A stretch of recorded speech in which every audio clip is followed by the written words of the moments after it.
La faute à qui? L'homme ou la femme? C'est qui le plus généreux chez vous? Est-ce que c'est l'homme ou la femme dans votre couple? C'est l'histoire d'un homme qui avait du mal à donner la tzedaka, la charité. Son maître, le Tzemar Tzedek, lui dit: mais pourquoi est-ce que tu as du mal à donner la tzedaka? Cet homme a répondu à son maître: eh bien, c'est parce que ma femme n'aime pas donner la tzedaka, donc moi non plus, je ne donne pas de tzedaka, j'ai du mal. Il lui a répondu: sache une chose, que tout ce que tu vois chez ta femme de manière installée, large, qui prend de la place, c'est tout à fait normal, ce n'est juste que l'élargissement et l'agrandissement et le développement de ce qui se passe comme un petit pointillé chez toi. L'homme, c'est la chorma, la femme, c'est la bina. L'homme, c'est le petit yud, le petit point. La femme, c'est le hé, la largesse. C'est le développement de l'enfant qui vient se développer juste après que l'homme ait pu semer sa petite graine. Tous les défauts et toutes les qualités que tu peux retrouver chez ton épouse, elles se trouvent chez toi, comme un petit pointillé. Sois un peu généreux, ta femme le sera beaucoup. Bonjour à toutes et à tous, Boker Tov, les Koulam, infiniment heureux de vous retrouver en cette magnifique journée que Dieu nous offre sur la terre. J'espère que vous allez bien. On va développer ensemble notre 5e chapitre aujourd'hui de notre Igeret Teshuvah, encore et toujours. Notre saint maître, le Admor Zaken ici, nous donne des secrets. Il nous permet de comprendre comment faire Teshuvah, comment se rapprocher de Dieu à travers le lien que nous avons, cet attachement indéfectible qu'il y a entre le juif et Dieu. Juste après ces quelques de Ningun, nous partagera cette étude-là. En attendant, je vous invite à partager, à liker et commenter cette publication afin que nous soyons encore et toujours plus à étudier cette sainte Torah.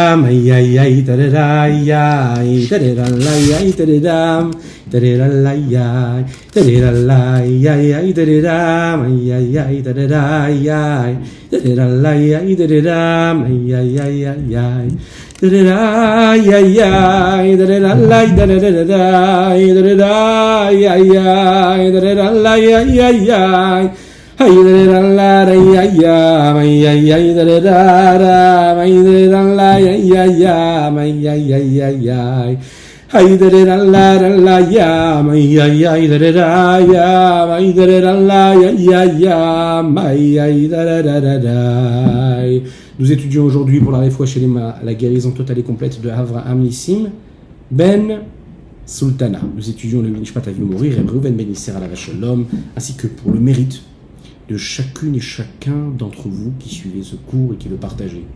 Chazak et merci à vous.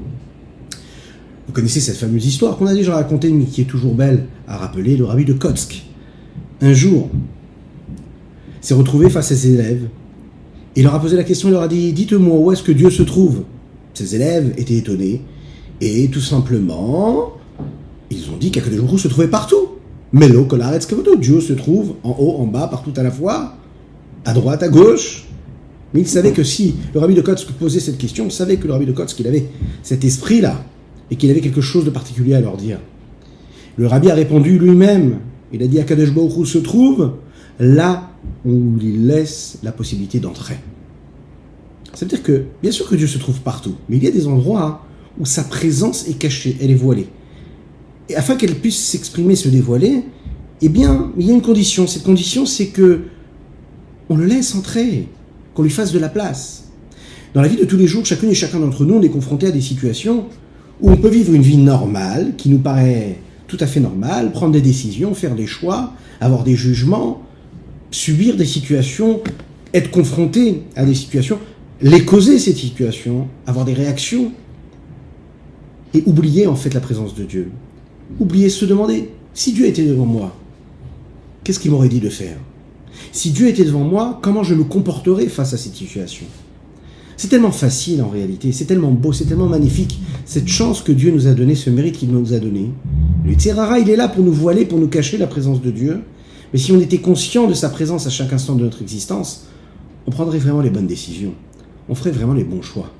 Pourquoi? Eh bien parce que tout simplement, les choix que nous faisons en général sont tournés vers une forme d'égocentrisme, d'égoïsme, de narcissisme, une forme d'intérêt toujours qui est recherché, qui est personnel.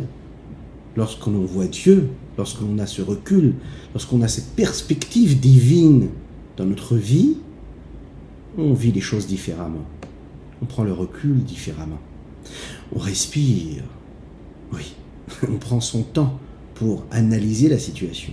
Et notre jugement, il devient donc différent. Justement, on devient un peu plus bon que mauvais, on devient beaucoup plus celui qui donne que celui qui retient. On reçoit en réalité de l'autre ce que nous on a envie de donner, c'est-à-dire qu'on est dans ce partage réel, parce qu'en fait, ce que l'on va faire, on ne va pas le faire en fonction de notre intérêt propre, mais on va le faire parce qu'on est en train de construire et bâtir quelque chose de commun, le lien qu'on a avec Hachem, c'est ce qui ne nous lâche pas. Comment est-ce que Dieu il est dans cette situation? Puisque c'est l'obsession, on le voit à travers ce que le Rabbi Shlomo Zalman nous apprend, c'est toujours ce lien, il va nous le dire ici, se révèle, cette corde-là qui nous attache à Akadosh Baruch Hu, elle est là, elle ne nous lâche pas. C'est un lien qui est indéfectible. Le seul problème, c'est que dans la vie de tous les jours, eh bien, on met de côté ce lien-là, on se laisse aller avec tous les travers de l'existence. Il faut se rappeler qu'Akadosh Baruch Hu, il est relié à nous, que nous sommes reliés à lui, qu'on est attaché à lui, qu'à chaque fois qu'on ne le sent pas, c'est que tout simplement, on ne fait pas l'effort de le laisser entrer dans notre vie. On doit toujours se dire que si le brouillard, si l'obscurité est opaque, si le doute s'installe un petit peu trop, et le questionnement est trop présent, c'est que quelque part, on n'a pas fait place à Akadosh Baruch Hu, à Dieu, dans notre vie.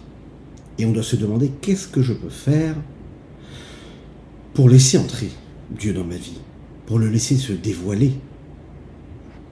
C'est ce que nous allons voir aujourd'hui, Bezrat Hashem, avec les mots du Rabbi Shlomo Zalman, de l'Iyadi, dans ce 5e chapitre, qui va nous aider à comprendre comment est-ce que Yaakov qui représente le peuple juif, est attaché à Dieu.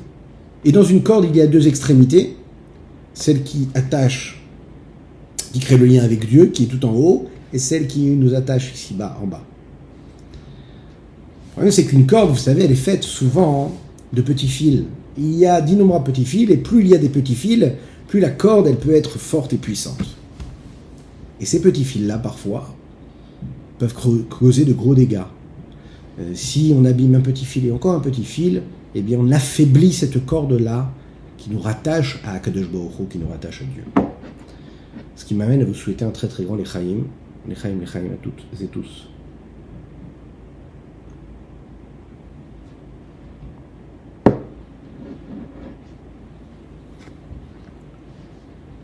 Nous avons développé ensemble, dans les derniers chapitres, le principe même de cette âme-là.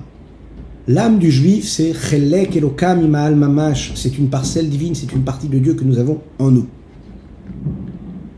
On a bien compris aussi que les 4 lettres du nom de Dieu, Yud Kei Vav Kei, représentaient les 10 séphirotes, les 10 forces divines. On a compris aussi que dans l'Aneshama, dans l'âme, il y a ces 10 forces, ces 10 séphirotes, qui se traduisent à travers les 3 forces intellectuelles, mais aussi les 7 émotionnelles. On a compris que les différentes formes de lien et d'attachement que nous avons avec Dieu, que ce soit par l'intermédiaire de notre intellect ou de nos émotions, que ce soit par l'intermédiaire de la parole ou de l'action, on a compris que cette conscience-là qu'il y avait en nous traversait notre être, notre personne, notre conscience, à travers quoi? À travers les 4 lettres du nom de Dieu, Yud Kei Vav Kei. Et que quand on vivait dans cette conscience-là, eh bien on gagnait en hauteur, on réussissait aussi à s'élever, à s'extraire des contingences matérielles et des limites de la grossièreté physique. Il y a aussi, lorsque l'on pense à tout cela et qu'on voit la réalité de la vie de tous les jours, on est confronté à notre situation, on est dans cette obscurité, on ouvre les yeux dans la réalité de la vie de tous les jours, on est confronté à notre entourage, on est confronté à soi-même, à notre miroir, à nos traits de caractère. On voit qu'on est très très loin en réalité de ce qu'on devrait être par rapport à cette réalité qu'on nous donne ici, cette réalité spirituelle. Lorsque l'on voit la réalité physique, le monde dans lequel nous vivons, ce monde qui est appelé le Olam HaShekel, le monde du mensonge, lorsque l'on voit ses semblables, on peut voir ses proches, sa famille, ses amis, le milieu social dans lequel on vit, nous envoyer des messages qui sont totalement contraires à ce qu'on est en train de vivre à travers l'interprétation qu'on nous donne ici de l'existence, la présence de Dieu, les 4 lettres du nom de Dieu. Mais c'est où tout ça? Où est-ce qu'elle est mon âme? Où est-ce qu'il est mon intellect? Où est-ce que sont mes émotions, mes paroles, mes actions, dans cette conscience-là des lettres de Dieu qui sont en moi, dans ma vie, dans ma réalité, dans ce monde de mensonges? Le mensonge que moi je peux voir comme un mensonge, je peux être celui aussi qui en est qui en devient le sujet, et comme celui aussi qui peut être celui qui subit aussi ce mensonge. On est tous responsables. On est tous les acteurs de ce monde-là.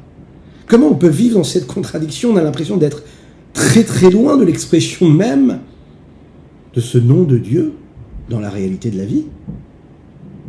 C'est compliqué de trouver les lettres de Dieu dans notre existence, dans notre âme. C'est compliqué de le voir éclore. La raison essentielle à cette contradiction, elle provient d'une seule raison. Une chute vertigineuse. Vertigineuse. Mais Igrarama, les Birahamikta, il est dit dans les textes. Imaginez le sommet de la montagne, tout en haut, le plus haut possible. Sommet de l'Himalaya. Prendre une petite pierre du sommet de l'Himalaya et la jeter jusqu'au puits le plus profond qu'il y aurait ici-bas sur Terre. Et bien c'est ce qui se passe avec l'âme de chacune et chacun d'entre nous. Elle est descendue de tout en haut, le plus haut possible auprès de Dieu, jusqu'en bas, au plus bas. Cette chute vertigineuse, elle a des conséquences. C'est la contradiction qu'il y a entre cette âme qui vient de Dieu lui-même, qui, elle, s'exprime, qui est l'expression même des 4 lettres du nom de Dieu, Yud Kei Vav Kei, à travers l'intellect, les émotions, à travers la parole, la pensée et les actions, et le corps dans lequel elle se trouve, emprisonné à l'étroit, qui lui renvoie des messages complètement contradictoires. Dans les bénédictions du matin, nous disons Elokai neshama shenatatabi tehorai. Mon Dieu, Elokai, l'âme que tu as mis en moi, elle est pure. Hata berata, c'est toi qui l'as créée, Hata yitzarta, c'est toi qui l'as façonnée, Hata nefartabi, c'est toi qui as soufflé en elle. Tu as insufflé ce souffle-là de vie. Dans la Chassidoute, dans la Kabbalah, il est expliqué que ces mots-là décrivent le processus d'évolution et cette chute fameuse de cette âme-là, cette descente-là. Ce long voyage périlleux que l'âme fait quand elle descend du trône céleste et qu'elle vient jusqu'à l'homme dans son corps. On s'en souvient. On le dit, Théorai, l'âme est pure. Qu'on le veuille ou non, elle reste toujours pure, l'âme. Le corps va estomper un petit peu ce que cette âme est dans sa pureté. Mais le corps, lui, estompe quelque chose qui est et qui ne changera jamais, c'est-à-dire Neshama Tehora, une âme pure qui ne demande qu'à briller. On nous explique que l'expression même de ce voyage passe à travers les différents mondes. L'âme telle qu'elle apparaît dans le monde d'Atsilut. Là-bas, dans le monde d'Atsilut, l'âme est totalement annulée. Elle fait partie intégrante, une partie intégrante de Dieu. Ensuite, la Neshama, elle passe un processus évolutif, et puis elle descend, et elle arrive jusqu'au monde de Bria. Ensuite, le monde de Yetzira. Là, la Neshama, elle va commencer un petit peu à se sentir exister. Yetzira, Ata Yetzarta, il se passe quelque chose, elle se sent façonnée, elle prend une forme bien limitée. Ensuite, Vatan et Fartabi, là, c'est vraiment une grande chute. La Neshama, elle rentre dans le corps de l'homme, Bekirbi, à l'intérieur de moi. L'enfant, avant qu'il naisse, on souhaite Bezrat Hashem, que tous ceux qui ont besoin d'avoir une naissance, Bezrat Hashem, qui puissent avoir une naissance très rapidement, qui puissent accoucher comme il faut, convenablement, dans les meilleures conditions, avec la bénédiction d'Hachem, et ceux qui n'ont pas encore d'enfants et qui aimeraient en avoir, eh bien, qu'Akadosh Baruch Hu leur envoie, avec toutes les sources de bénédiction en bonne santé jusqu'à 120 ans. Dites Amen, vous pouvez. Avant que l'enfant naisse, vous savez qu'il connaît toute la Torah. Peu importe qui vous êtes, là vous regardez le cours, vous l'écoutez sur Spotify, sur les réseaux sociaux. Peu importe, sachez que vous ayez fait une mitzvah ce matin ou pas, que vous ayez dit le Shema Israël ce matin et que vous alliez le dire ce soir avant de dormir. Bon, essayez de le faire, maintenant si vous ne l'avez pas encore fait. Mais sachez bien une chose, qu'avant de naître, peu importe qui vous êtes, vous avez une âme juive, avant de naître, vous connaissiez toute la Torah entière, vous la connaissiez. Juste avant la naissance, les textes nous disent qu'il y a un ange qui vient et qui pose sa main au-dessus des lèvres de l'enfant. Il efface toute la Torah qu'il connaît, afin qu'il puisse avoir des mérites quand il descendra sur terre, et il sera confronté à ce monde mensonger, et que dans ce mensonge et dans cette obscurité, il étudiera quand même la Torah. Si on l'avait laissé avec toutes ses connaissances, il n'aurait pas eu de mérite dans ce monde-là. Mais avant de descendre, il connaissait tout. Lorsque l'âme descend et se retrouve dans le corps dans ce monde-là, elle est en train de vivre une expérience et un transfert et un passage extrême entre deux mondes. Elle passe du monde de la vérité au monde du mensonge. Elle passe du monde de la sainteté au monde du profane. Elle passe d'un monde de valeurs, de repères, un monde où il n'y a pas d'intérêt, si ce n'est juste celui de vivre la sainteté et la pureté de Dieu, vers un monde qui, lui, est un monde de sens, de plaisir. Le seul sens qu'il a, c'est la satisfaction personnelle que l'on peut tirer des plaisirs que le monde peut nous offrir. Des plaisirs qui disparaissent aussi vite qu'ils sont arrivés. Un monde de plaisir, de désir, de grossièreté, de matérialité. Donc, on vit à travers et en cette contradiction constamment entre ce monde-là et ce monde-là. En fait, c'est l'expression de ces deux voix qui résonnent en nous, cette voix divine qui provient de notre âme divine et qui nous dit ce que nous devons faire et ce en quoi on est capable de trouver ce qui est et qui peut nous plaire. Et cette voie-là qui est celle des tentations, des volontés humaines et qui se font entendre en nous et qui proviennent de cette âme animale qui est dans ce corps, qui est ce corps-là dans ce monde et qui justement sera aux aguets, qui sera sur le fil, qui sera là à être attiré par tout ce que le monde pourrait lui offrir. Cette âme animale qui nous amène souvent vers le mal. Mais quand la Neshama descend dans ce corps, il faut le savoir, elle n'a pas perdu son identité première. Cette âme-là, Théoraï, elle reste pure, comme nous l'avons dit. Elle a un objectif, elle a un challenge, elle a un défi à relever. Elle doit exprimer et laisser exprimer la pureté qu'elle a dans l'impureté de ce monde-là. Elle doit faire vivre la vérité dans le mensonge. Elle doit faire entrer de la sainteté dans l'impureté et dans tout ce qui est profane. Et ça, c'est le plus grand des challenges. Cette descente de cette âme dans le corps, elle est décrite dans les trois mots que nous avons dit tout à l'heure, les derniers qui décrivent cette descente de ce voyage de l'âme. Ve'ata nefarta bi. Et toi, nefarta bi. Dans cette phrase, il y a Dieu, Ve'ata, toi, et bi, en moi, l'homme. Et il y a entre les deux nefarta, ce lien qu'il y a entre les deux. C'est-à-dire que c'est toi, Dieu, qui a fait entrer mon âme dans mon corps, et que ce souffle divin, c'est lui qui permet à l'âme d'être dans le corps. Donc, même lorsque l'âme, qui elle est la sainteté pure, se retrouve dans un monde profane, celui qui crée cette jonction-là, c'est Dieu. Et que quand je prends conscience de celui qui a fait cette jonction entre les deux, alors là, je peux réussir à créer une jonction et une connexion réelle comme il faut. Mechaim.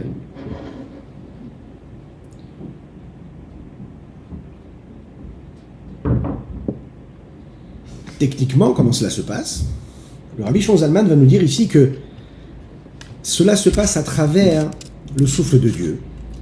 Et dans le souffle de Dieu, nous l'avons dit à travers les différentes lettres de l'alphabet, il y a des lettres qui représentent le souffle et des lettres qui représentent à travers leur prononciation et le son qui les représentent, beaucoup plus la parole que le souffle. Le He, le dernier, c'est-à-dire le dernier du nom de Akadosh Baruch Hu, Yud-Kei Vav-Kei, le He inférieur, représente ce souffle, cet air-là qui provient des poumons. Et quand il vient des poumons et qu'il traverse les cordes vocales et qu'il est lié de son à travers les cordes vocales, il passe à travers la bouche. Et de ce souffle-là va être créé par les 5 capacités que la bouche aura de lui donner une forme. Puisque la Torah, elle utilise ce principe-là, cette appellation et ce terme-là de Nipuach, Ve'ata nefarta bi, il est donc bien question ici d'un souffle pur qui provient des poumons, Et ensuite, le dernier et, en fait, du nom de Yudke Vavke, lui, a cette responsabilité de donner une forme à travers ce corps-là qui va recevoir cette âme et qui va lui donner une expression et des directions différentes. La deuxième partie de ce verset-là, c'est Ki chelek Hashem amo, la première partie, Ki chelek Havaye amo, que le peuple juif c'est une partie de Dieu. Yaakov chevel nachalato. Yaakov c'est la corde de son héritage. Mais qu'est-ce que cela veut dire? Comme nous l'avons dit, dans une corde, il y a deux extrémités. Quand la Neshama descend dans le corps, il y a donc un lien qui se crée, une corde entre les deux. À l'extrémité supérieure et suprême du nom d'Akadosh Baruch Hu, c'est-à-dire dans le nom de Dieu Yudke Vavke, et à l'extrémité inférieure qui se trouve donc à travers l'âme du juif, telle qu'elle est dans le corps et telle qu'elle est, et telle que son corps est dans le monde, ici-bas, dans ce monde-là. Ce qui se passe, comme quand une corde, aussi longue puisse-t-elle être, et qu'on bouge un petit peu le bas de la corde, cela a des conséquences à l'autre extrémité de la corde. Eh bien, c'est ce qui va se passer également à travers notre vie de tous les jours. Lorsque je vais faire bouger cette corde-là, lorsque ma neshama, mon âme qui se trouve dans ce corps-là, et que ce corps-là, il se trouve dans ce monde-là, vit telle ou telle expérience dans ce monde profane, et que je vais réussir à sanctifier le moment de vie que je suis en train de vivre. Je vais sanctifier mes pensées, ma parole et mes actions. Alors j'ai bougé la corde, et je l'ai fait bouger là-haut, au niveau de l'autre extrémité qui est dans le nom d'Akadosh Baruch Hu. Donc je sais que peu importe ce que je vis dans ma journée depuis l'instant où je me lève et je dis Modéani, à chaque moment de ma vie, je suis toujours en lien avec cette corde-là, rattachée au nom de Dieu, et que tout ce à quoi je vais penser, tout ce que je vais dire, tout ce que je vais lire, tout ce que je vais regarder, tout ce que je vais faire, est en lien toujours direct avec le nom de Dieu et exprime à travers son énergie, sa vitalité, ce que je suis en train d'être. Vous imaginez l'importance, la conscience, et vous imaginez l'incidence que cela peut avoir, et la responsabilité donc que nous avons à travers notre vie. Et malheureusement, si on fait l'inverse et qu'on bouge la corde du bas, mais négativement dans le profane, alors là aussi, dans le nom d'Akadosh Baruch Hu, on crée quelque chose, un mouvement qui est totalement négatif. Si je comprends que j'ai la possibilité de sanctifier le nom d'Akadosh Baruch Hu dans ma vie de tous les jours, j'ai compris qu'en fait, je suis l'ambassadeur de Dieu ici-bas sur terre. J'ai compris que Venikdashti betor ben Israël, comme dit Dieu, je serai sanctifié parmi le peuple juif, pas à l'extérieur. Akadosh Baruch Hu nous demande de sanctifier son nom ici-bas sur terre. C'est la raison pour laquelle nous disons le Kaddish, c'est la raison pour laquelle nous disons la Kedusha, la Kedishah, le Keter, afin de sanctifier le nom d'Hachem dans notre monde ici, dans le peuple juif. La capacité que nous avons, la possibilité que nous avons, qui nous est donnée, cette opportunité qui nous est donnée de sanctifier Dieu, elle provient de quelque chose. Elle provient du fait que nous soyons en connexion directe avec le nom de Dieu, Yudke Vavke. En conséquence de quoi, chaque action que nous faisons a cette merveilleuse possibilité, eh bien, de sanctifier le nom de Dieu ici-bas sur terre. Bien sûr, du côté négatif, et vous ne profanerez pas mon nom. C'est-à-dire qu'à chaque fois que vous allez agir négativement et vous êtes mes représentants, eh bien, vous êtes en train de profaner mon nom. C'est ce que Dieu nous dit. D'un autre côté, il faut aussi savoir et s'en souvenir que vous savez que pendant les fêtes juives, il y a une bénédiction que nous disons qui dit comme ça, Baruch ata Hashem, Mekedesh Israël ve'azemanim, béni sois-tu Akadosh Baruch Hu qui sanctifie le peuple juif et les zemanim. Qu'est-ce que c'est les zmanim? Zmanim, c'est les temps. Quels sont ces temps? C'est les temps de fête. Dans la Torah, le zman, c'est appelé un temps de fête.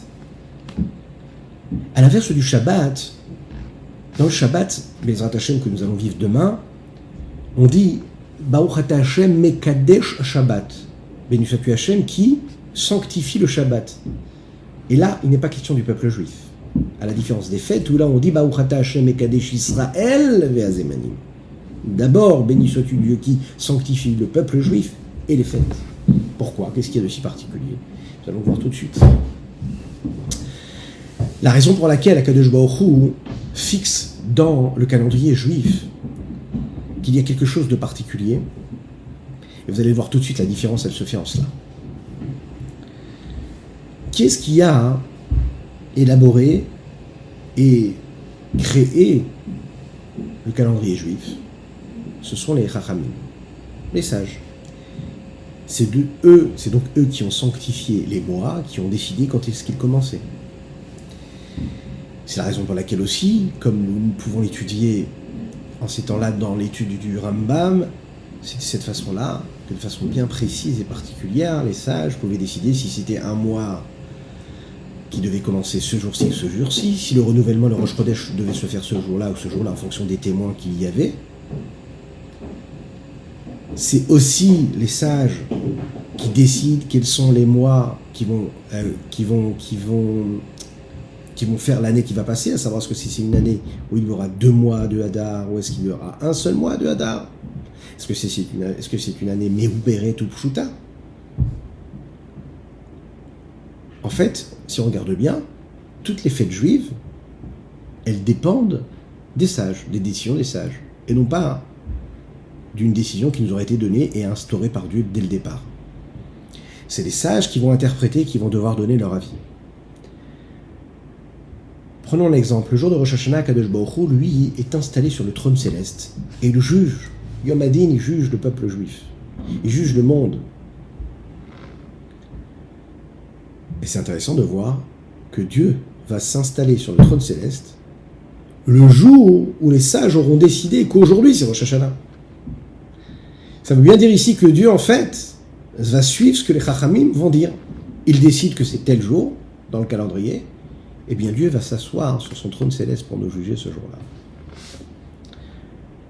Le jour de Kippour, le jour où Dieu va pardonner tout le Ham Israël, tout le peuple juif, c'est un jour qui dépend du Ham Israël, qui dépend du peuple juif, qui dépend de ces sages qui vont instaurer, qui vont décider que dans le calendrier, c'est ce jour-là que ça va tomber.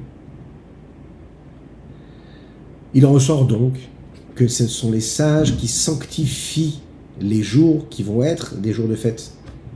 Le potentiel et la force de sainteté puissante qu'il y a dans le peuple juif, c'est l'expression même que peut nous laisser transparaître ce verset-là, qui Chelek Avaye Amo. Yaakov révèle Nachalato. En d'autres mots, chaque juif, c'est le chaliar, c'est l'émissaire d'Akadosh Baruch Hu ici-bas sur terre. Il a une mission à accomplir ici-bas sur terre. Dieu lui a donné une mission. Il représente Dieu ici-bas sur terre. C'est l'ambassadeur de Dieu. Il n'y en a pas un plus que l'autre.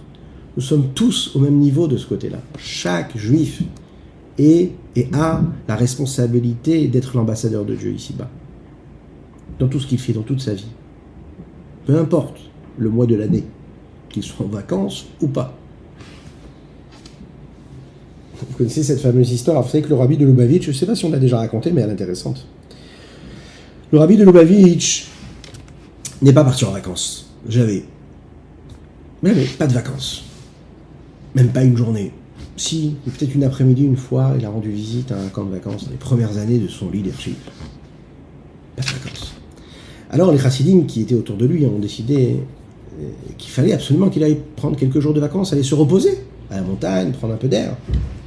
Et le rabbi refusait. Alors ils se sont dit très bien, on va aller voir les anciens chassidim, les anciens qui étaient eux des élèves du rabbi précédent, le rabbi Yosef Yitzhak, afin de leur demander conseil et essayer de voir si eux réussiraient à convaincre le rabbi en ayant une excuse assez simple, voilà, afin de le convaincre, en lui disant voilà, les autres rébéim, les autres maîtres de la chassidoute, eux partaient en vacances. De temps en temps, ils allaient se reposer. Donc vous aussi, rabbi, il faut absolument que vous alliez en vacances vous reposer. Ils ont envoyé le Rav Nissan Nemanov à la Vachalom. Le Rav Nissan Nemanov, c'est le père du directeur actuel de la Yeshiva de Brunois, en France, près de Paris, qui lui est un très très grand chassid du Rabbi Yosef Yitzhak, déjà en Russie, qui ensuite est venu ici en France, il s'est occupé de la Yeshiva de Brunois, et bien sûr, par la suite, un chassid du Rabbi actuel. Ils ont envoyé donc, les secrétaires du Rabbi, ils ont envoyé ce chassid-là, pour aller dire ça au Rabbi. Qu'est-ce qu'il a répondu, le Rabbi ? Le Rabbi a répondu, on l'imagine, avec un large sourire, comme il savait en avoir. Il a dit comme ça. Il a dit, quand les rébéim, les autres maîtres allaient en vacances, leurs élèves étudiaient la Torah. Il dit, mais moi, comme mes élèves, ils partent tous en vacances, alors moi, je veux rester pour étudier la Torah. On se laisse réfléchir chacun en fonction de l'endroit où on se trouve et des préoccupations que nous avons en ces temps de début de vacances ou déjà entamés.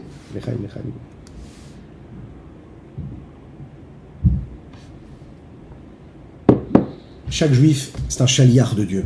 Chaque juif, c'est un ambassadeur de Dieu ici-bas sur terre. Et vous savez que il est dit comme ça, Shlucho shel Adam komoto.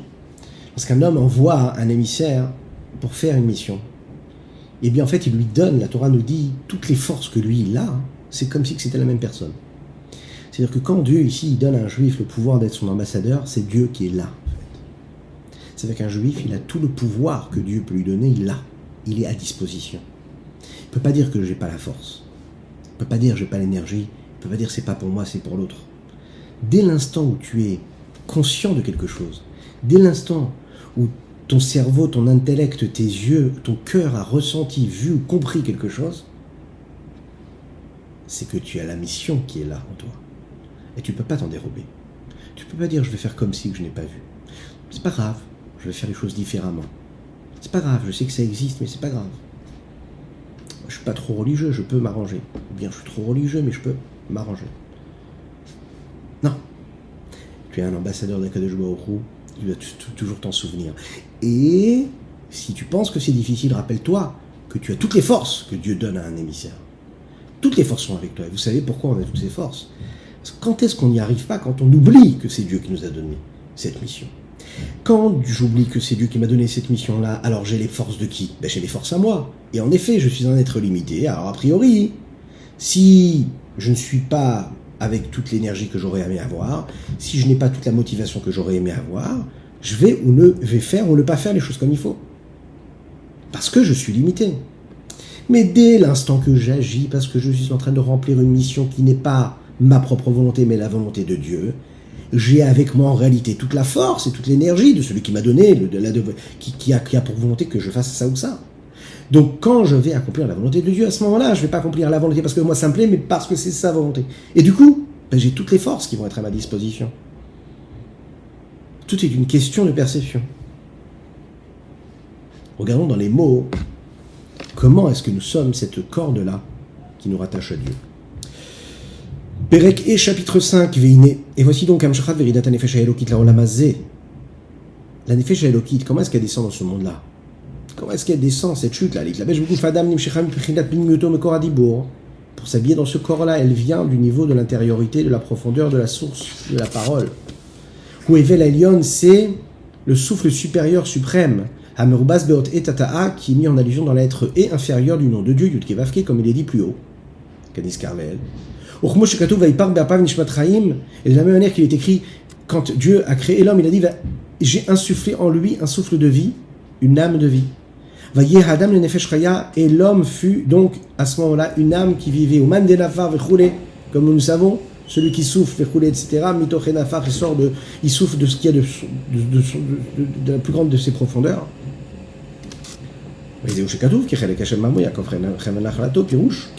Comme cette corde, par exemple,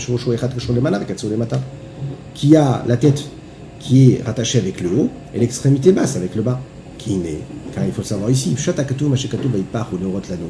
quand on dit Ve'apar, Vaipar, le sens simple c'est de dire que moi, comme par exemple, quand un homme souffle vers une direction, si lorsqu'un homme souffle, il y a quelque chose qui va bloquer, d'accord, qui va se figer dans le souffle, qui va stopper le souffle, et bien à ce moment-là, le souffle ne pourra jamais arriver à l'endroit voulu, parce qu'il y a quelque chose qui a bloqué le souffle. Kachamamash, c'est pareil. C'est extraordinaire ce qu'il est en train de nous dire ici. Il y a le souffle d'Akadosh Baruch Hu, c'est ta neshama, c'est ton âme divine. Il y a ton corps.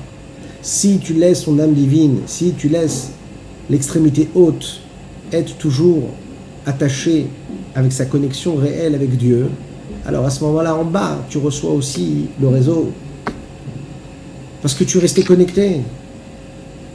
Si tu ne mets rien qui coupe le réseau, d'accord? Eh bien, tu es en connexion, toujours une belle connexion directe. Il n'y a rien qui va bloquer ce lien.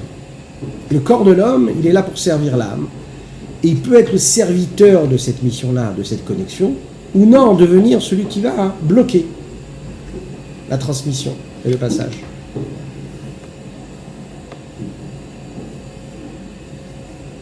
C'est l'histoire d'un chaliach, un émissaire du Rabbi de Lubavitch, qui a monté de grandes institutions de Torah et de soutien et de pratique. Juste si tu peux éteindre. Juste un instant, parce que là on ne va pas s'entendre du tout. Est-ce que tu peux éteindre s'il te plaît? On va attendre juste un petit instant parce que là j'entends rien du tout.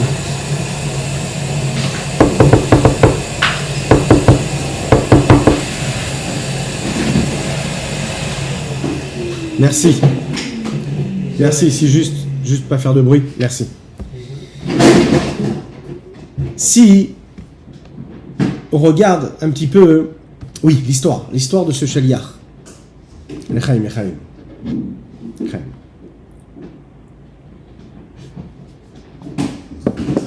Prenons l'exemple de cet émissaire du Rabbi de Lubavitch, ce chaliach, qui a monté une institution de Torah et de chesed, de bonté et de partage. Un jour, il a eu besoin de beaucoup de générosité pour continuer ses bonnes actions. Il a décidé de prendre des rendez-vous, en l'occurrence avec des millionnaires et des multimillionnaires, pour leur demander de l'aider et de le soutenir. Une des personnes qui était là-bas, c'est un homme très très riche, il a dit voilà, moi je fais partie d'un club, et dans ce club-là, dans ce cercle-là, il y a plusieurs millionnaires juifs qui ont l'habitude, eux, d'aller jouer au baseball de temps en temps. Alors moi, je te propose de venir avec nous jouer au baseball. Et de cette façon-là, tu vas faire connaissance avec ce cercle d'amis de millionnaires qui, eux, parce que tu vas faire connaissance avec eux, vont te proposer de discuter avec eux. Et de cette façon-là, tu pourras peut-être les convaincre de te faire des dons importants pour tes institutions, pour le développement de ce que tu souhaites développer. Ce chaliach-là a hésité. Il s'est dit d'un côté, la tentation elle est grande, me retrouver dans un cercle où je vais retrouver des millionnaires, je vais pouvoir leur parler. Et de l'autre côté, est-ce que j'ai droit, est-ce que je dois être dans un endroit comme ça, dans un match de baseball, est-ce que c'est ma place? Qu'est-ce qu'on fait? Alors vous savez, quand un chaliach, quand un juif, qu'un chassid du rabbi a une question, qu'est-ce qu'il fait? Il écrit au rabbi et il lui pose la question. Cet homme-là, ce chaliach, écrit la question et il envoie au rabbi. Et il dit au rabbi, qu'est-ce que je dois faire? Est-ce que j'y vais, est-ce que j'y vais pas? Le rabbi lui a répondu comme ça. Il lui a dit, rappelle-toi d'une chose. Dans chaque endroit où tu vas aller, étant donné que tu es mon émissaire, tu me prends avec toi. Donc, en fonction de cela, tu vas décider. Une phrase, il lui a dit le rabbi. Partout où tu vas, tu me prends avec toi. L'histoire ne nous dit pas ce que ce chaliach a décidé, et je vous laisse vous répondre à ce qu'il a décidé de faire. Non, je plaisante. Vous avez compris, il a décidé de ne pas y aller. En effet, il n'allait pas prendre avec lui le rabbi dans un match de baseball. On peut aimer le baseball, mais bon, il y a des limites. On peut aimer les millions, mais il y a des limites aussi. Echaim.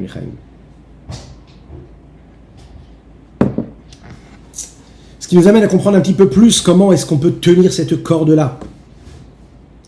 Alors, comme le rabbi disait, le rabbi de Kotsk, il faut laisser rentrer Dieu. Et Dieu, il rentre là où on le laisse rentrer. Akadosh Baruch Hu se trouve partout. Comme il est dit, Melo Kol Haaretz Kevodo, il se trouve partout. Son honneur est partout. Il est dans le ciel, il est sur la terre.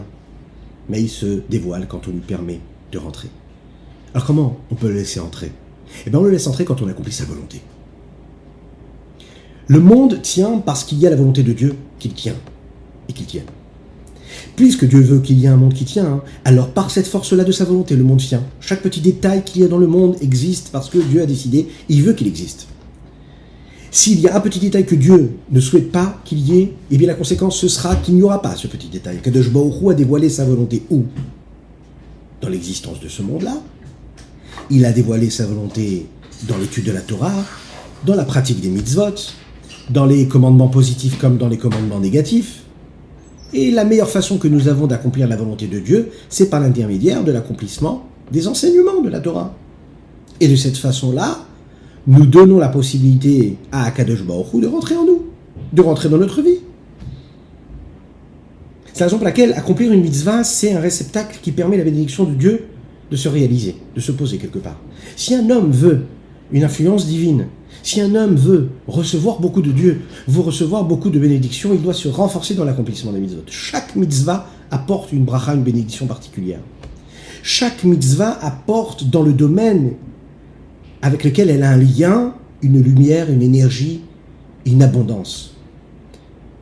Un homme qui donne maaser, eh bien mit hacher. Celui qui donne le maaser, celui qui donne de la tzedaka, de ce qu'il gagne, celui qui donne plus que la tzedaka, parce que le maaser c'est même pas la tzedaka, celui qui donne le 10e de ce qu'il doit gagner, il s'enrichit. Pourquoi? Parce que dès l'instant où tu fais la mitzvah de Dieu avec l'argent que tu as gagné, eh bien tu fais entrer Dieu dans ton argent. Dès l'instant où tu le fais, Dieu il est dans ton argent, donc automatiquement tu as la bracha de Dieu. D'un autre côté, un homme qui faute, malheureusement, et qui fait l'inverse de la volonté de Dieu, il bloque, il bouche, il crée un stop à ce shefa, à cette lumière, à cette bénédiction divine. Il ne permet pas à Dieu de rentrer en lui, comme le prophète Ishaïa le dit. Avonotechem ayu mavdilin benechem uben elokechem. Vos fautes, c'est vos fautes qui vous séparent et qui séparent ce que vous êtes vous de Dieu. Dans un cas comme ça, malheureusement, eh bien la shrina en fait ne peut plus rester, elle s'en va. Que Dieu nous en préserve. L'idée c'est que la faute en fait elle entraîne et elle cause à cette shrina de s'en aller. Il est dit comme ça dans la Torah, comme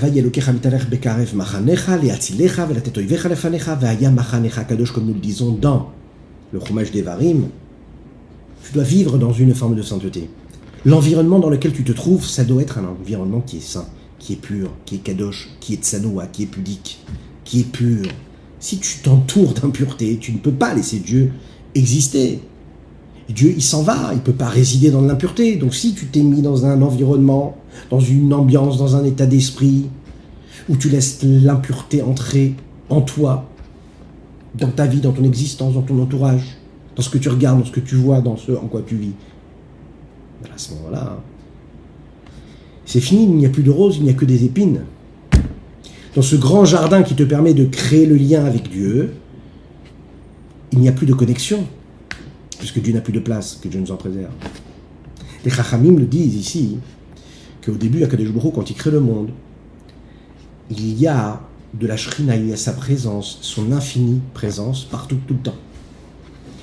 Et dès l'instant où il y a la faute du Etz Hadaat, la fameuse faute de cet arbre de la connaissance et de la conscience, c'est à ce moment-là que la Shrina, elle s'est retirée de la terre et elle est montée vers le Rakia.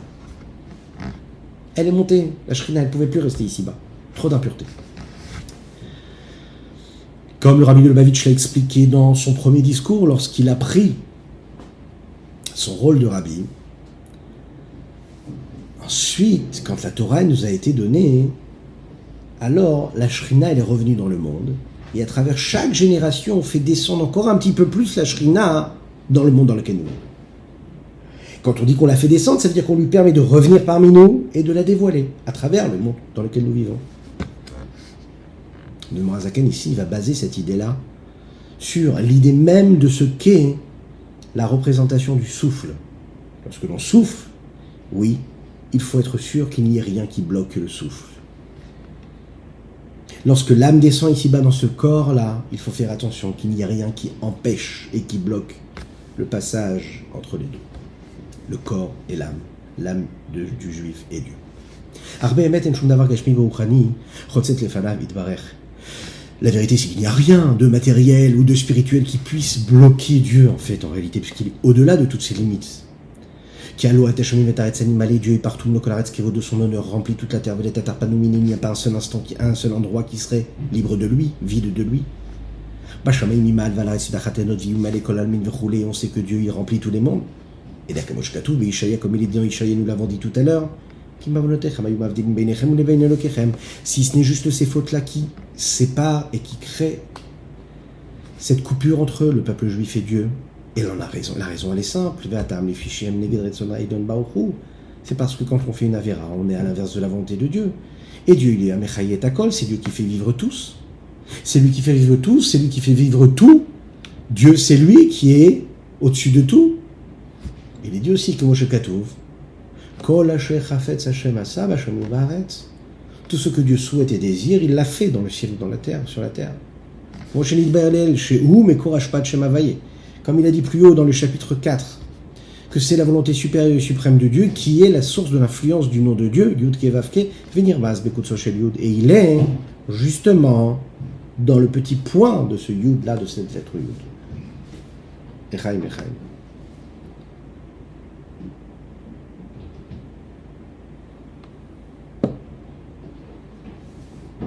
Une petite histoire, avant d'aller vers la conclusion, encore quelques minutes, de ce magnifique chapitre.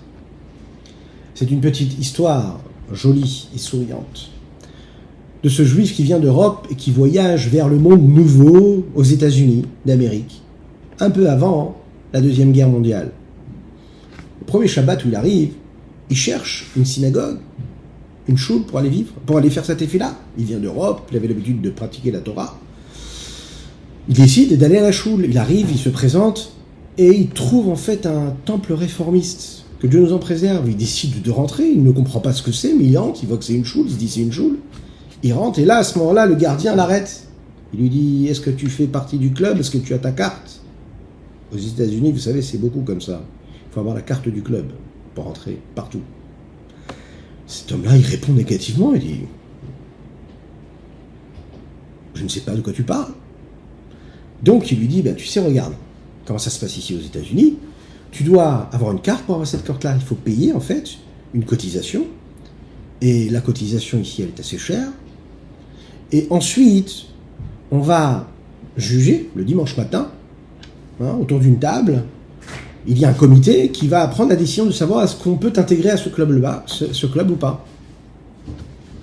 Cet homme-là, il est tellement étonné. Et puis on lui dit, on lui donne la somme, et la somme, elle a l'air tellement importante. Il dit... Je ne sais pas quoi te dire, mais je n'ai pas l'argent, mais bon, s'il n'y a pas d'autre solution, on est dans le grand monde, on est dans le nouveau monde, on est aux États-Unis, je vais rassembler la somme, et puis je viendrai. Il réussit à rapporter la somme, et voilà qu'en fait, il découvre qu'il y a un nouveau problème. Et le problème, il est quoi? C'est que, tout simplement, le comité refuse de le recevoir. Il dit, regarde, comment est-ce que tu t'appelles? Tu t'appelles Yenkel. Mais Yenkel, c'est pas assez américain. On aimerait que tu changes ton nom et que tu t'appelles Jack. Ouais, Jack, Yaakov, Yenkel. Appelle-toi Jack. C'est plus américain. Yaakov, il dit très bien, il n'y a pas de problème. Je vais m'appeler Jack. À partir de ce moment-là, il s'appelle Jack.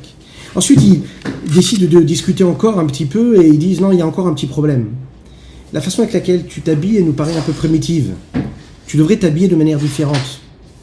Il faut que tu changes ce costume noir que tu as. Habille-toi comme tout le monde, habille-toi, tu es dans un monde moderne. Ensuite, on réfléchit, on dit non, mais tu sais, ça suffit pas. Il faut vraiment, vraiment, vraiment que tu puisses être avec nous, vivre avec nous, venir aussi avec nous dans ces fameux matchs de baseball aussi. Et petit à petit, cet homme-là s'est rendu compte qu'en fait, il pouvait pas vivre comme eux. Il pouvait pas parce qu'en fait, on lui demandait même de raser sa barbe. Je ne dis pas trop fort parce que ça peut faire de la peine. Et cet homme-là a décidé, oui, de raser sa barbe pour ressembler aux gens qui l'entouraient. Et là, un jour, il finit la tefila, il sort de la choule, de ce temple-là réformiste. Il finit en pleurs, en se disant, mais qu'est-ce que c'est? J'ai tout fait. On m'a demandé de mettre un costume, une cravate, on m'a demandé de retirer mes vêtements primitifs, on m'a demandé de payer la carte du club, etc., etc., etc. Et je n'y arrive pas. Je n'y arrive pas. Il s'est endormi avec tellement de souffrance. Akadosh Baruch Hu, lui est venu en rêve et lui a dit « Yenkel, ne crains rien, n'aie pas peur. N'aie pas peur, tu sais, tu n'es pas le seul qui ne peut pas entrer dans cette choule, dans ce temple-là. Moi aussi. Moi, Kadosh Baruch Hu, on ne me donne pas la possibilité d'entrer dans cet endroit-là. Je ne m'y trouve pas du tout dans cet endroit-là. Donc ne t'inquiète pas, tu n'as rien à y faire. Si on ne t'accepte pas comme tu es, avec ton aspect de juif pratiquant religieux, si on n'est pas capable de t'honorer, parce que toi tu représentes Akadosh Baruch Hu, tu représentes les valeurs, l'intégrité de Dieu ici-bas sur terre, ben c'est qu'on ne te mérite pas, de la même manière qu'on ne me mérite pas moi en tant que Dieu. Chaim.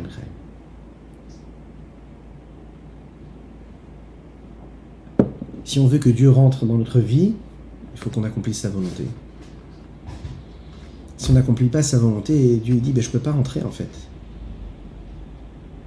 La faute, c'est ces petits fils de cette corde-là qui se coupent. Cette corde-là, elle est faite de 613 fils divins, 613 mitzvot. À chaque fois que j'accomplis la mitzvah, eh bien, ça me permet de garder la force et la puissance de cette corde-là.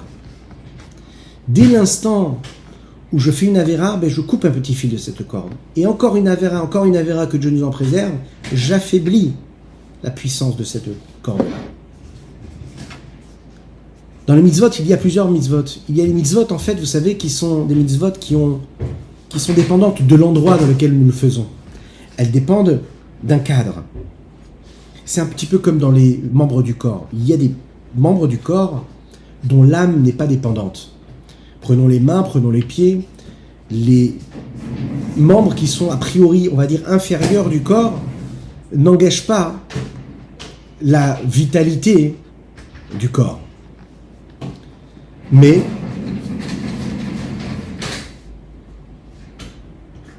il y a des membres du corps qui sont des membres et des organes vitaux. Et les mitzvot, c'est pareil. Ce soit des mitzvot qui ont une importance particulière et qui peuvent permettre à cette corde-là, à cette vie-là d'être là. Il y a des mitzvot, si elles sont faites, il y a des avérotes, si elles sont commises, elles ne vont pas retirer complètement la vie et le lien que nous avons avec Dieu, mais elles vont retirer et couper des petits liens qu'il y a avec Akadosh Baruch Hu. Karet, c'est justement ça. Les ikaret, de détacher, de couper, de sectionner. Vezeunyana karet. Shenikrat. Juste après, s'il te plaît. Juste après. Dans 5 minutes. Vezeunyana karet, shenikrat, nifsak, revel, amshacha, mishem, avaye, baruchu. Shenimshecha, me'etata. Cette revel-là, cette corde-là, qui, elle, nous permet de vivre le lien qui est avec le nom de Dieu Yud-Kei Vav-Kei, qui vient du dernier et inférieur. Ou comme Shekatuv parashat Emor v'nicheta nefesh ani lifnai ani Hashem milifnai ida Rivka. Cette âme-là sera retranchée, c'est dit dans la parashat Emor, elle sera retranchée, elle se séparera de moi, parce que je suis Dieu. Milifnai précisément devant moi précisément. Bishar averot she'en ba'en karet. S'il te plaît, tu peux attendre 5 minutes? Est-ce que tu peux attendre 5 minutes? Bon, on va terminer comme ça, vous m'excusez pour le bruit. וכמו שכתוב בפרשת אמור, וניחתה נפש חיים לפני אני השם, ובשאר עבירות שאין בהן כרת. על כל פנים אין פוגמין הנפש כנודע, ופגם מלשון פגימת הסכין, הוא הדרך משל מחבל אב שזו מתרי"ג, חבלים דקים. ככה חבל ההמשכה הנזכר לעיל כלוא מתרי"ג מצוות, וכשעובר חס ושלום אחת מינה נפסק חבל הדק וכו'. אך גם בחייו כרת ומיתה נשאר עדיין בו הרי שימור מנפשו האלוקית, ועל ידי זה יכול לחיות עד נון ושמח שנה ולא יותר. Malheureusement, lorsqu'il faute, eh bien, il se retire des années de vie, que Dieu nous en préserve. ומה שכתוב בשם אריזל שנכנסה בו בחינת המקיף וכו', אין עניין לחיי גשמיות הגוף ומהירי עד נון שנה, או בזמן הזה כדלקמן, comme le dit le Harizal Rabbi Tzrak Luria, que celui qui a et qui vit et qui est puni de cette punition-là, bien sûr on parle d'une punition qui le coupe quelque part de cette vie physique. Et ce qu'il faut savoir malheureusement, c'est qu'il y a toujours une trace qui est laissée par les fautes qui sont commises par un juif. Donc il faut bien savoir une chose. C'est qu'un juif, il représente le nom d'Akadosh Baruch Hu ici-bas sur terre. S'il tient cette corde-là, alors à ce moment-là, il est tranquille. S'il fait le mitzvot, eh bien cette corde est tient. S'il fait une avéra, eh bien il coupe la corde. On doit se rappeler d'une chose. La mitzvah qu'un homme il a compris, c'est le réceptacle de la bénédiction.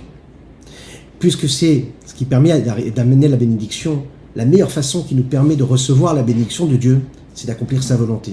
Que Dieu fasse qu'on puisse avoir la bénédiction et que celui qui a besoin de la bracha dans la parnassa, il doit faire ce que nous appelons la mitzvah de la tzedaka. Celui qui a besoin, par exemple, de parnassa, on nous dit, doit garder le Shabbat, parce que la tzedaka, elle s'exprime et elle se vit à travers l'argent qu'on gagne. Et quand on garde le Shabbat, eh bien, on s'arrête de travailler et automatiquement l'accomplissement de la volonté de Dieu à travers cela amène la bracha. Celui qui veut la bracha pour les enfants, la Chassidut nous dit, celui qui veut de la bénédiction dans le shalom bayit, dans la paix dans le foyer, eh bien, il doit créer un réceptacle qui lui est quoi? De bien être regardant sur les notions de gdusha, de sainteté dans son foyer, de s'habiller convenablement, que ce soit à l'extérieur, que ce soit même chez lui à la maison, de garder la pudeur, de garder la pureté familiale, un comportement convenable, de savoir que chaque action a des conséquences sur son couple et ses enfants, et que quand on garde la sainteté, la pureté, toutes les lois qui concernent la pureté du couple et la pureté de la vie familiale d'un couple, alors il y a la paix aussi dans le couple. Et pour les enfants, c'est pareil, et c'est automatiquement le véhicule même et ce qui va permettre de recevoir cette bénédiction. Celui qui veut enfin, la Chassidut nous dit ici, une bénédiction pour avoir une refoua, une guérison totale et complète, il doit en fait faire des mitzvot qui concernent la bonne santé de son corps. Et de la même manière que le corps en bonne santé, il a besoin physiquement de se nourrir, de boire, il doit manger des aliments qui sont sains, qui ne sont pas remplis trop de toxines, il doit éliminer les toxines qu'il a dans son corps, il doit prendre des aliments qui sont quoi? Donc cachers. Avoir une alimentation saine, pure, sainte, spirituellement et matériellement, ça fait en sorte que le corps devient un véhicule et il devient un réceptacle pour recevoir la bénédiction, pour avoir une bonne santé. Parce que la nourriture devient le corps. Un homme qui fait attention à ce qu'il mange, alors à ce moment-là, il fait attention aussi également à sa santé. Et il est dit comme ça dans les textes, et le rabbi en parle, qu'une personne qui par exemple fait attention à sa mezouza, qui vérifie la mezouza de sa maison, alors il fait attention aussi automatiquement à ce qu'il fait rentrer dans sa maison. La mezouza, elle garde la maison. La mezouza, quand elle est cachera, alors à ce moment-là, ce qu'on fait rentrer à la maison, c'est aussi propre. Que ce soit à l'extérieur, que ce soit à l'intérieur. Le fait d'être méticuleux sur tous ces différentes notions-là et sujets, eh bien, ça apporte justement la bénédiction qui est nécessaire pour chacune et chacun d'entre nous. Que Dieu fasse que nous soyons tous bénis dans l'abondance matérielle et spirituelle, matériellement et spirituellement. N'oubliez pas de dire Amen et de partager avec vos amis. À bientôt.